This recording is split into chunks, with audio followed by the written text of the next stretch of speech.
Selamat bergabung bersama Sukses Karirku. Pada bagian parenting ini akan membahas seputar remaja. Semoga setiap topik yang dibahas dapat memberikan inspirasi dan solusi buat kita sebagai orang tua. Mari kita mulai. Kecanduan Hangout Cafe. Gaya hidup adalah tentang bagaimana seseorang atau kelompok memilih untuk menjalani hidupnya. Ini mencakup berbagai perilaku, kebiasaan, dan rutinitas sehari-hari yang menunjukkan keyakinan, nilai, dan preferensi individu. Banyak faktor seperti status sosial ekonomi, pendidikan budaya, pendidikan, dan keputusan pribadi dapat membentuk gaya hidup seseorang. Berikut adalah elemen penting yang membentuk gaya hidup, komponen utama gaya hidup. A. Kesehatan dan kebugaran. 1. Makan sehat. Variasi makanan dan minuman yang dikonsumsi seseorang, beserta preferensi makanan dan keputusan dietnya, misalnya, nabati, bebas daging, atau rendah karbohidrat. 2. Kebugaran fisik. Tingkat dan jenis aktivitas fisik yang dilakukan seseorang, seperti sesi gym, olahraga, yoga, atau jalan kaki yang konsisten. 3. Kebiasaan tidur. Kualitas dan jumlah tidur yang didapat seseorang, yang berdampak pada kesehatan dan kesejahteraannya secara keseluruhan. 4. Pemeliharaan kesehatan. Bagaimana seseorang menjaga kesehatannya, termasuk pemeriksaan rutin, perawatan preventif, dan mengikuti anjuran medis. B. Pekerjaan dan pekerjaan. 1. Status ketenagakerjaan, jenis pengaturan kerja, seperti penuh waktu, paruh waktu, lepas, atau wira swasta. 2. Suasana tempat kerja, keseluruhan lingkungan dan kondisi di tempat kerja, meliputi tingkat stres, hubungan dengan rekan kerja, dan kepuasan terhadap pekerjaan. 3. Keseimbangan pribadi dan profesional. Bagaimana seseorang mengatur tanggung jawab pekerjaan dengan kehidupan pribadi dan keluarga, mengupayakan keseimbangan yang harmonis. C. Kenyamanan dan rekreasi. 1. Hobi dan minat, hal-hal yang mendatangkan kegembiraan dan kepuasan di waktu senggang, seperti membaca, berkebun, melukis, berolahraga, atau menjelajahi tempat baru. 2. Hiburan, cara bersenang-senang dan menikmati waktu senggang, seperti menonton film, bermain video game, pergi ke konser, atau berkumpul bersama teman. 3. Relaksasi, cara menghilangkan stres dan melepas penat, seperti meditasi, memanjakan diri dengan mengunjungi spa, atau sekadar menikmati momen damai di rumah. D. Hubungan sosial. 1. Kehidupan keluarga, bagaimana kita berinteraksi dan berhubungan dengan anggota keluarga kita, mulai dari status perkawinan hingga gaya pengasuhan dan rutinitas keluarga sehari-hari. 2. Persahabatan, hubungan sosial dan interaksi yang kita miliki dengan teman dan teman sebaya memainkan peran penting dalam kehidupan kita. 3. Keterlibatan masyarakat, terlibat dalam kegiatan masyarakat, kerja sukarela, atau terlibat dalam organisasi sosial dan kemasyarakatan dapat memberikan dampak positif baik bagi individu maupun masyarakat secara keseluruhan. E. Manajemen keuangan. 1. Pendapatan dan pengeluaran, cara seseorang menghasilkan dan menggunakan uang, meliputi penganggaran, tabungan, dan investasi. 2. Preferensi pribadi, pilihan mengenai perumahan, transportasi, pakaian, dan pengeluaran lainnya yang mencerminkan selera dan nilai individu. F. Lingkungan dan kondisi kehidupan. 1. Perumahan, jenis tempat tinggal yang ditinggali seseorang, apakah itu flat, rumah, atau penginapan lainnya, dan lingkungannya, perkotaan, pinggiran kota, pedesaan. 2. Lingkungan, kualitas masyarakat sekitar, termasuk keamanan, fasilitas, dan ketersediaan layanan. 3. Praktik keberlanjutan, keputusan mengenai dampak lingkungan, seperti daur ulang, konsumsi energi, dan praktik gaya hidup berkelanjutan. Pengaruh gaya hidup terhadap kesejahteraan. Cara seseorang menjalani hidupnya berpengaruh besar terhadap kesehatan fisik, mental, dan emosionalnya. Membuat pilihan yang sehat dapat meningkatkan kualitas hidup Anda, namun kebiasaan buruk dapat menyebabkan masalah kesehatan. Penting untuk menemukan keseimbangan dalam semua bidang kehidupan Anda agar tetap sehat dan bahagia. Mengadaptasi perubahan gaya hidup. Menciptakan tujuan yang dapat dicapai, tetap berkomitmen, dan mencari bantuan bila diperlukan adalah komponen kunci dalam membuat perubahan gaya hidup yang positif. Beberapa hal yang perlu dipikirkan adalah 1. Membuat prioritas, menentukan elemen kunci gaya hidup Anda yang paling penting dan mendedikasikan upaya untuk meningkatkan area spesifik tersebut. 2. Berjuang untuk keseimbangan, mempertahankan keseimbangan yang sehat antara bekerja, relaksasi, keterlibatan sosial, dan perawatan diri. 3. Rutinitas kesehatan, memperkenalkan praktik sehat secara bertahap, seperti mengonsumsi makanan bergizi, melakukan aktivitas fisik secara teratur, dan menangani stres secara efektif. 4. Kemajuan abadi, mengakui bahwa peningkatan gaya hidup memerlukan upaya terus-menerus dan kemauan untuk menyesuaikan kebiasaan bila diperlukan. Mengetahui dan secara aktif membentuk gaya hidup seseorang dapat menghasilkan kesehatan, kegembiraan, dan kepuasan hidup yang lebih baik. Gaya hidup berkaitan dengan cara hidup individu atau kelompok, termasuk keputusan, perilaku, pola pikir, dan hasrat yang memengaruhi aktivitas dan interaksi sehari-hari mereka dengan dunia. Berikut ikhtisar tentang apa yang dimaksud dengan gaya hidup. Komponen gaya hidup. 1. Rutinitas harian, jadwal harian, pola makan, pola olahraga, dan aktivitas rekreasi semuanya memengaruhi gaya hidup Anda.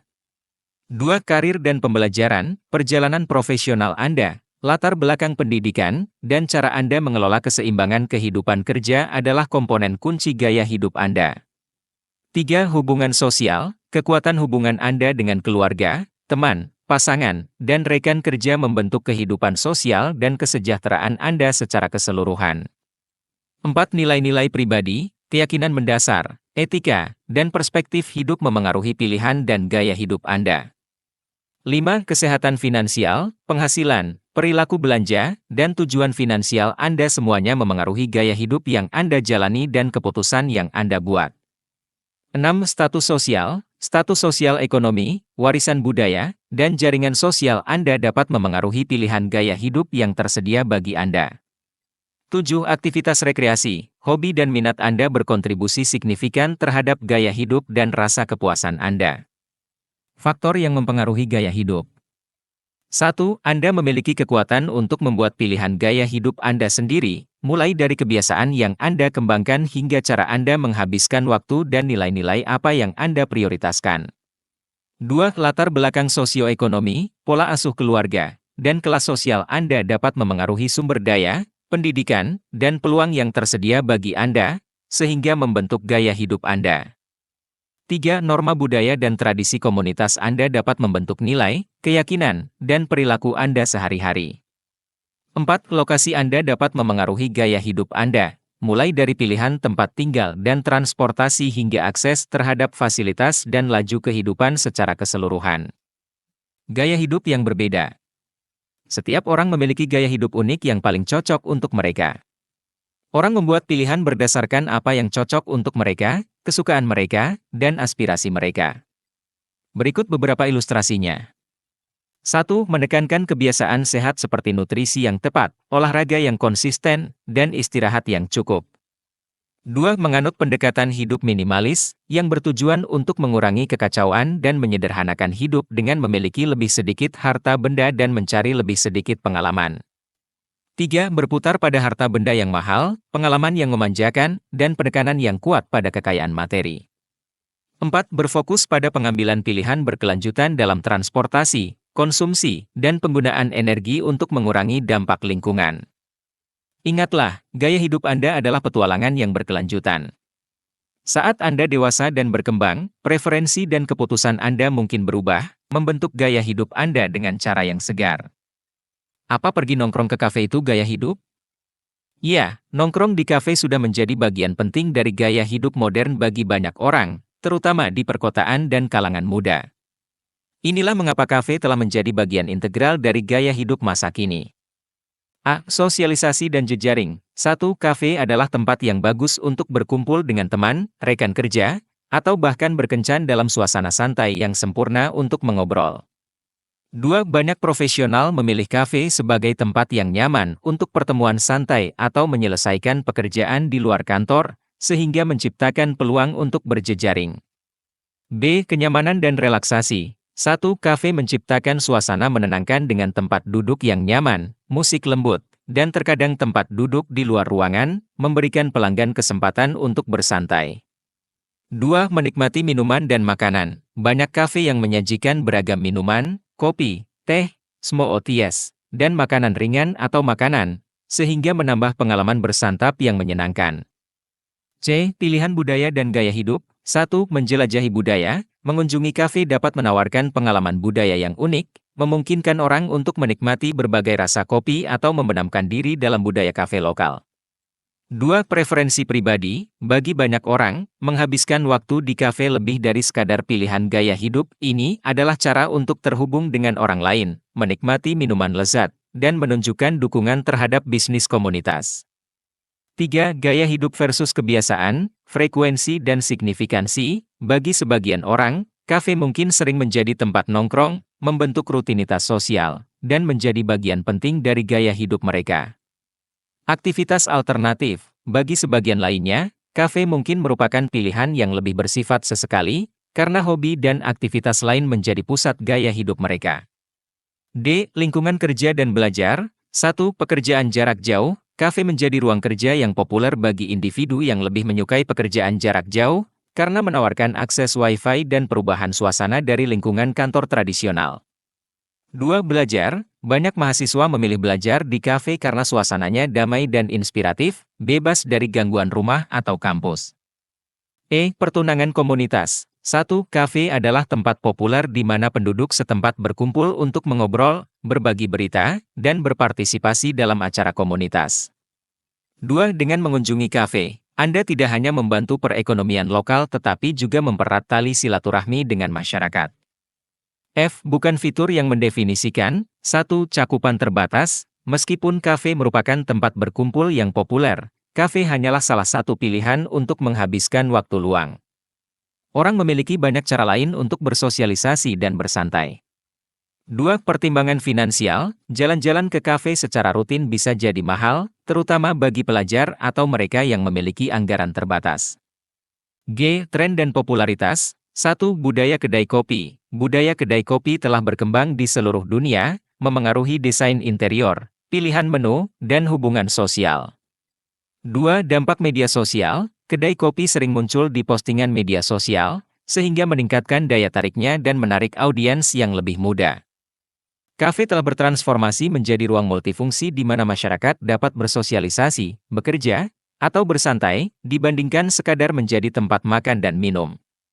Sangat menarik untuk menyaksikan bagaimana mereka beradaptasi untuk memenuhi berbagai kebutuhan penduduk kota di dunia saat ini. Meskipun budaya kafe sangat populer, banyak orang sering menganggapnya sebagai tren atau rutinitas sosial. Gaya hidup sejati lebih dari itu, mencakup keseluruhan pilihan, rutinitas, dan keyakinan seseorang. Dampak gaya hidup. Menganut cara hidup tertentu membawa manfaat dan kerugian yang mungkin berbeda tergantung pada pilihan, keyakinan, dan situasi pribadi. Berikut adalah pandangan yang tidak memihak mengenai sisi positif dan negatif dari gaya hidup.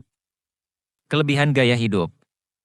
A. Ekspresi dan identitas pribadi. 1. Pilihan gaya hidup merupakan cerminan sejati dari nilai-nilai, minat, dan identitas pribadi, yang memungkinkan individu untuk mengekspresikan diri mereka secara tulus.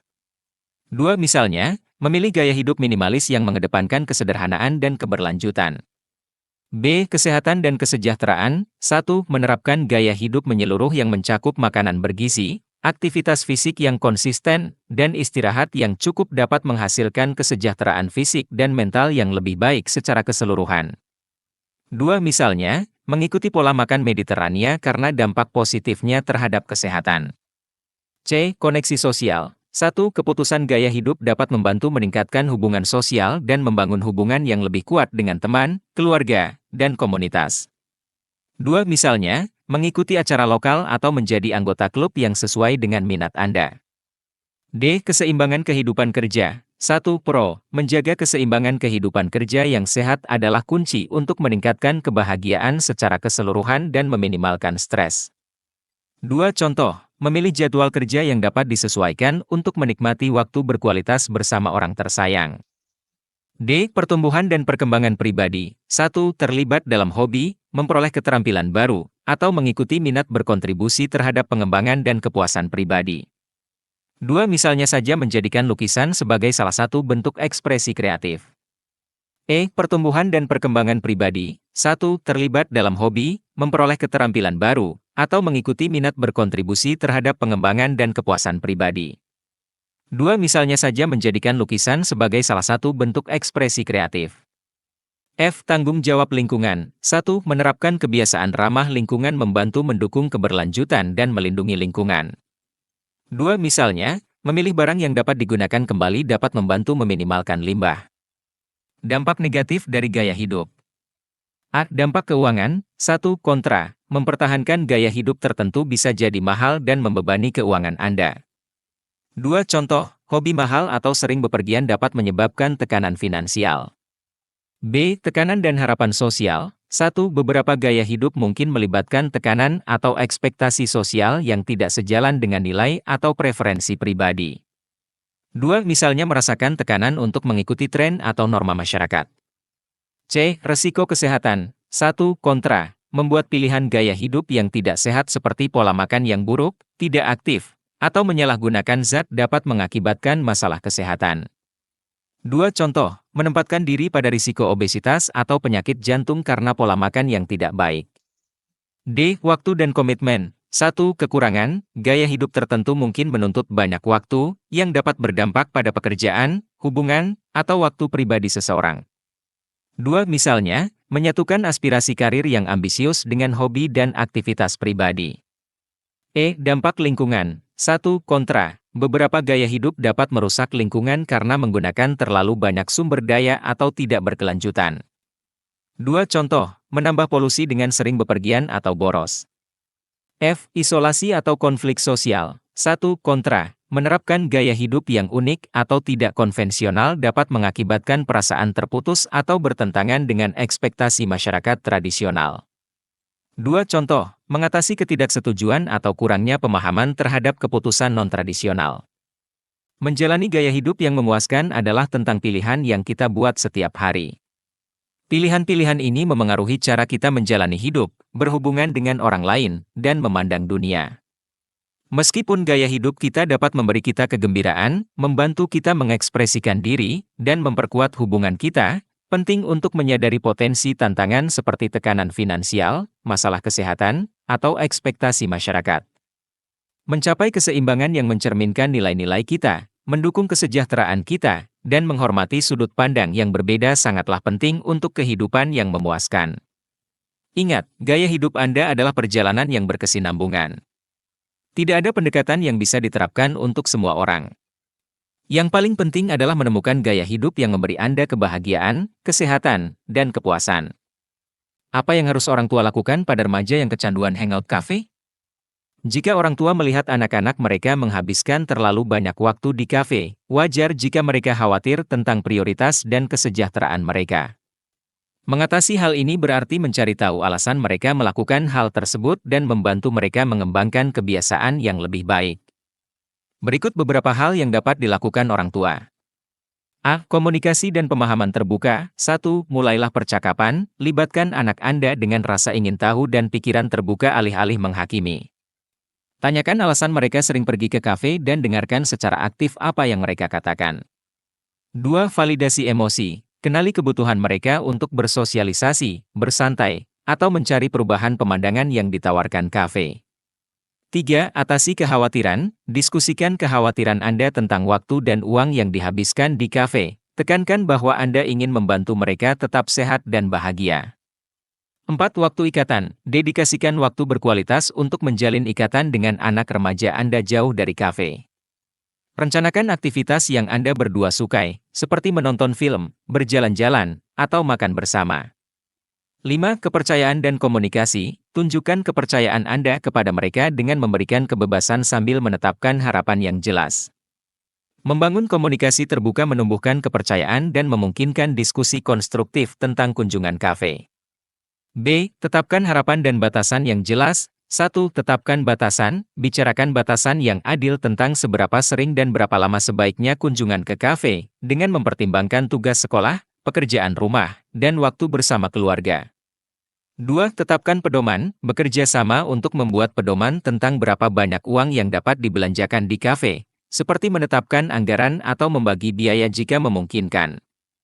3. Tetap pada rencana, konsisten dalam menjunjung aturan-aturan ini untuk menciptakan ekspektasi yang rutin dan jelas. 4. Memahami penyebabnya, cari tahu alasan di balik kebutuhan mereka akan kafe. Bisa jadi karena lingkungan rumah yang kurang nyaman, kecemasan sosial yang mereka alami di kafe, atau keinginan untuk mandiri. 5. Mengatasi masalah. Jika ada masalah mendasar, atasi masalah tersebut secara langsung. Hal ini dapat dilakukan dengan mendirikan area belajar di rumah, membantu mereka terhubung dengan lingkungan sosial, atau mendorong dialog terbuka untuk mengurangi daya tarik kafe. C. Jelajahi aktivitas alternatif. 1. Temukan kesukaan, motivasi anak Anda untuk menemukan hobi atau minat baru yang selaras dengan mereka dan menawarkan kesempatan untuk bersosialisasi dan melepas penat. 2. Waktu ikatan. Atur tamasya atau acara keluarga yang menyenangkan yang mempererat hubungan dan membangun kenangan abadi lebih dari sekadar pergi ke kafe. 3. Terlibat dalam komunitas. Dukung keterlibatan dalam acara lokal, tim olahraga, organisasi, atau kerja sukarela yang mempromosikan hubungan sosial di lingkungan yang beragam. D. Promosikan kebiasaan sehat. 1. Penting untuk menemukan keseimbangan antara aktivitas waktu luang dan tanggung jawab seperti tugas sekolah, pekerjaan rumah, dan pertumbuhan pribadi. 2. Pertimbangkan untuk terlibat dalam aktivitas fisik atau olahraga yang mendukung kesehatan fisik dan kesejahteraan Anda secara keseluruhan. 3. Nutrisi adalah kuncinya. Cobalah menyiapkan dan menikmati makanan bersama di rumah untuk meningkatkan kebiasaan makan yang sehat.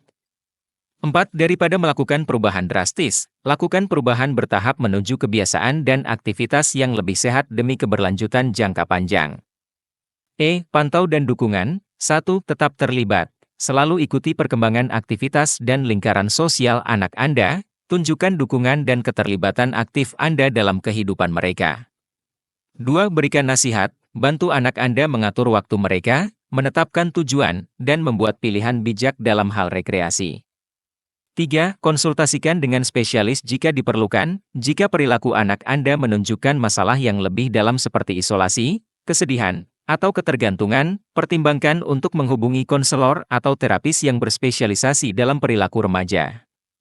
4. Tekankan pemecahan masalah. Berusahalah untuk menemukan resolusi sebagai sebuah tim, daripada berfokus pada tindakan hukuman. F. Pertimbangan finansial dalam penganggaran. Jika menyangkut masalah uang, bicarakan tentang penganggaran dan seberapa sering mereka mengunjungi kafe. Libatkan mereka dalam membuat rencana untuk menggunakan uang saku atau penghasilan pekerjaan paruh waktu mereka dengan bijak untuk membiayai perjalanan mereka ke kafe. Bisa juga mendorong untuk berbisnis kecil-kecilan agar bisa membiayai hobi mereka pergi ke kafe. G. Memberikan contoh. 1. Tunjukkan kebiasaan sehat. Tampilkan gaya hidup menyeluruh dengan menyeimbangkan pekerjaan dan bermain, menggambarkan pentingnya memenuhi tugas sambil tetap bersenang-senang. 2. Ekspresikan nilai. Diskusikan keyakinan Anda tentang manajemen waktu, masalah uang, dan pengembangan diri secara terbuka. Berikan contoh positif untuk diikuti orang lain. Dengan mendorong komunikasi terbuka, memahami motivasi mereka, dan berkolaborasi untuk menemukan keseimbangan, orang tua dapat membantu anak remaja mereka dalam menjalani kehidupan sosial dan mengembangkan kebiasaan sehat di luar lingkungan kafe. Jika diperlukan dukungan konseling online bersama tim psikolog kami, dapat hubungi WhatsApp Customer Service Sukses Karirku. Terima kasih sudah mengikuti topik ini sampai akhir. Kita lanjutkan dengan topik di video lainnya. Semoga bermanfaat dan remaja kita dapat mencapai sukses dan berbahagia.